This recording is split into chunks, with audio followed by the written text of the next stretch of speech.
Assalamualaikum warahmatullahi wabarakatuh. Apa kabar sahabat wakaf dimanapun Anda berada. Kembali lagi di Wakaf TV bersama Hendrik Ganda Suhendra. Kali ini kita akan membahas kisah mu'alaf seorang pastor. Ya, seorang pastor.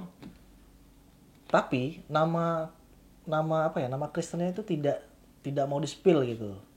Jadi kalau teman-teman nanti cari di Google itu pasti nggak ketemu. Beliau hanya men-spill nama Islamnya aja, yaitu Idris Taufik ya. Ya karena kita penasaran gitu, nama Kristennya itu apa gitu. Apalagi dia ini kan seorang pastor. Bagaimana kisahnya, langsung aja kita menuju ke kisahnya.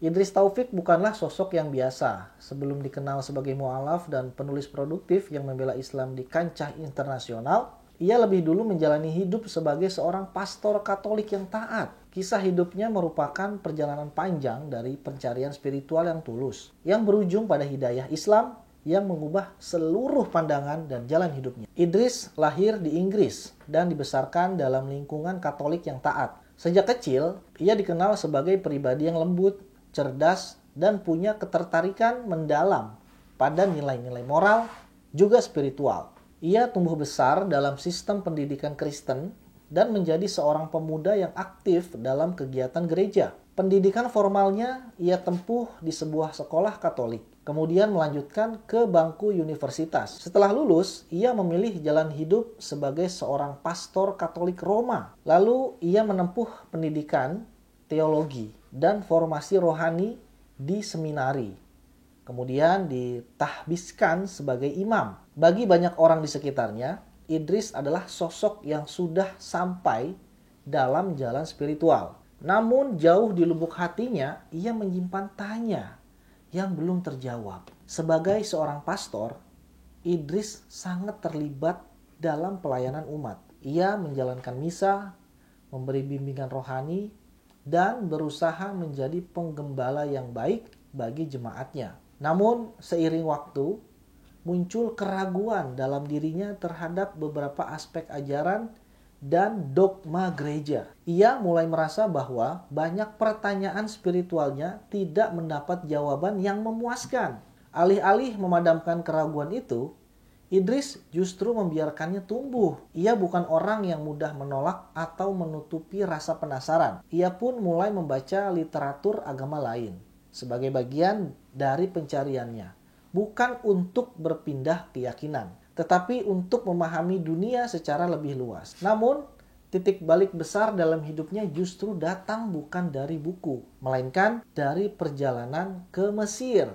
Idris berkunjung ke negara Mesir bukan untuk mencari agama baru. Ia pergi sebagai turis, hanya ingin menikmati liburan dan merasakan suasana Timur Tengah. Tapi apa yang ia temukan di sana bukan sekedar pemandangan eksotik atau bangunan kuno, melainkan sikap dan perilaku umat Islam yang begitu menyentuh hati. Di tengah hiruk-pikuk Kairo, ia melihat orang-orang berhenti bekerja hanya untuk berwudu dan sholat di pinggir jalan. Ia melihat tukang sapu yang murah senyum, sopir taksi yang jujur, pedagang yang ringan tangan memberi sedekah. Tidak ada ceramah, tidak ada paksaan, yang ada hanya ketulusan yang memancar lewat tindakan sehari-hari. Satu hal yang paling membekas di hati Idris adalah salam yang terus-menerus ia dengar. Ia merasa seperti dipeluk oleh kedamaian setiap kali seseorang mengucapkan padanya, meski ia belum menjadi muslim.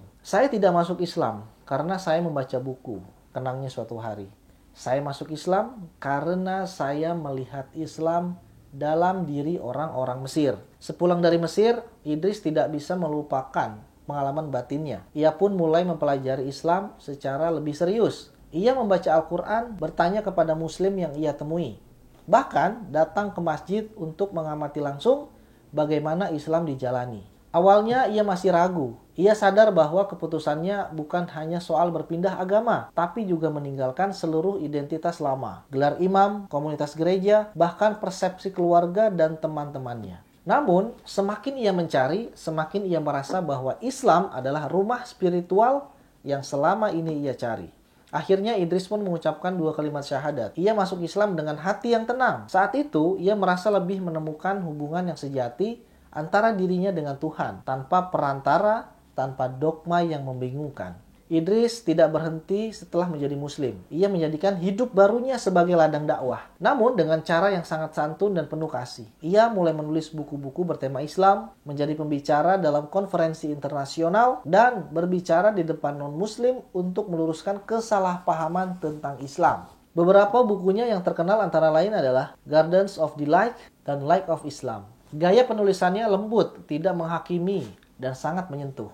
Ia dikenal sebagai jembatan antara dunia Islam dan Barat. Idris juga aktif berdakwah lewat media dan forum dialog antar agama. Ia menggunakan latar belakang Kristennya untuk membangun jembatan pemahaman, bukan perdebatan. Ia percaya bahwa dakwah terbaik adalah dengan akhlak, bukan hanya argumen. Idris Taufik wafat pada tahun 2016 silam, pada usia yang ke-55 tahun. Kabar kepergiannya meninggalkan duka mendalam bagi banyak kalangan, baik muslim maupun non-muslim. Ia dikenang sebagai pribadi yang lembut, cerdas, dan tulus dalam menyampaikan pesan Islam. Meski telah tiada, karya dan jejak dakwah Idris masih terus menginspirasi hingga kini. Kisah hidupnya menjadi bukti bahwa hidayah bisa datang dari arah yang tidak disangka-sangka, dan bahwa kebenaran sejati akan menemukan jalannya kepada hati yang ikhlas dan mencari. Perjalanan Idris Taufik adalah pengingat bahwa pencarian spiritual adalah sesuatu yang fitrah bagi manusia. Ia tak memilih Islam karena paksaan, kebetulan, atau tekanan, melainkan ia melihat keindahan Islam melalui akhlak umatnya. Dalam dunia yang penuh prasangka dan ketegangan agama, kisah Idris adalah secercah harapan bahwa kasih, akhlak, dan ketulusan bisa menjadi jembatan menuju kebenaran. Almarhum Idris Taufik ini adalah salah satu inspirator dunia dari sisi keislaman. Kita memang yang sudah dari kecil Islam atau menjadi muslim, tentunya tidak perlu bersusah payah menghadapi ujian-ujian yang diberikan Allah oleh Idris Taufik. Jadi kita harus terus-menerus menjadikan kisah-kisah mu'alaf ini sebagai inspirasi kita agar kita punya alasan untuk tetap pada Islam, beribadah kepada Allah, karena bahasa kasarnya adalah mereka yang umur Islamnya itu masih muda bisa seistiqomah itu, bisa setaat itu, apalagi kita yang umur keislamannya itu dari sejak lahir. Sahabat wakaf, jika memang konten ini bermanfaat, silakan like, share, dan komen. Dan jangan lupa klik tombol subscribe-nya bagi Anda semua yang belum subscribe. Terima kasih. Assalamualaikum warahmatullahi wabarakatuh. Jadi salah satu hambatan di jalannya, ya ini nih. Nah ini salah satu.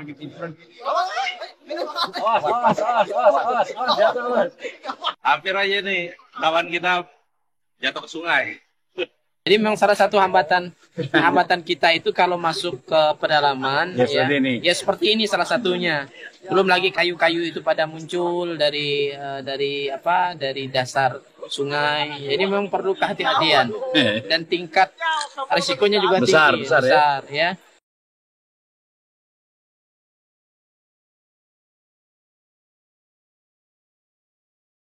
Ya begini kondisi ketika kita masuk ke pedalaman Sinten, Kalimantan Barat, kita memang harus bisa membaca kondisi sungai, kondisi alam. Kalau pada saat air naik, kita aman. Pada saat air surut, maka kondisinya kita harus berhati-hati.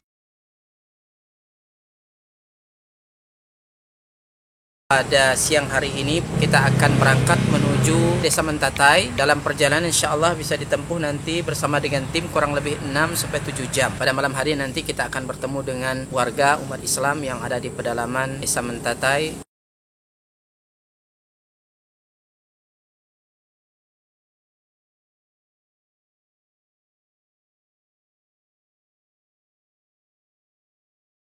Alhamdulillah sudah kurang lebih 600 mu'alaf yang masuk Islam dengan asbab dakwah ini. Dan tentunya ini tidak hanya sebatas mereka memeluk Islam, tetapi masih banyak PR-PR yang harus kita selesaikan. Dalam hal ini kami membina mereka membutuhkan Al-Quran untuk kita sampaikan kepada mereka yang menjadi sarana mereka dekat dengan Allah Subhanahu wa Ta'ala.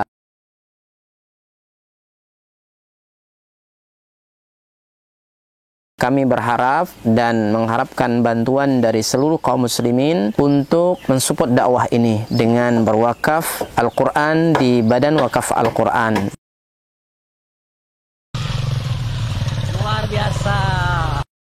Kaum muslimin yang dicintai oleh Allah Subhanahu wa Ta'ala, perlu kita ketahui bahwa pondok ini sangat dibutuhkan karena memang di sini sangat minim akan bahkan mungkin bukan lagi dikatakan minim, memang tidak ada lembaga semacam pondok pesantren yang berdiri di Desa Nangatempunak ini. Yang kedua adalah kerusakan akidah. Ya, jadi di sini jika tidak ada pesantren ini rusaknya luar biasa. Apalagi memang pemurtatan sangat kuat di Desa Nangatempunak ini. Jadi memang misionaris-misionaris itu masuk kemari itu dengan materi yang kuat, ya, dengan iming-iming yang kuat. Dengan adanya pondok pesantren ini mengkader anak-anak para mu'alaf, ya, dari suku Dayak yang berasal dari pedalaman ini sangat mudah. Jika mereka sudah belajar agama, kemudian mereka sudah paham dengan agama dan mereka sudah hafal Quran, mereka akan kita kembalikan ke kampung-kampung mereka.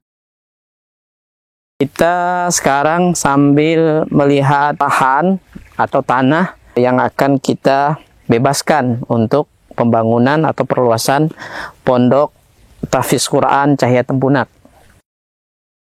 Lokasi ini adalah lokasi yang bebas daripada banjir dan luasnya kurang lebih 4 hektar, dan insya Allah di sini nanti akan kita bangun sarana ibadah, kemudian sarana untuk tinggal mukimnya para santri, kemudian aula belajar dan pertemuan para santri. Dengan demikian ini akan membantu dakwah dan memaksimalkan dakwah di pelosok pedalaman Sintang, Kalimantan Barat. Kami mengajak kepada seluruh kaum muslimin untuk mensupport, membantu dakwah ini dengan menyiapkan donasi dan wakaf terbaik melalui Badan Wakaf Al-Quran, dan semoga apa yang kita korbankan di jalan Allah SWT, harta kita, lelahnya kita, semua akan Allah berikan ganti dengan ganti yang lebih baik, kemudian diberikan balasan dengan balasan yang terbaik. Dan kami mendoakan semoga antum semua dijaga oleh Allah SWT dari seluruh musibah baik dunia maupun akhirat. Barakallahu fikum. Assalamualaikum warahmatullahi wabarakatuh.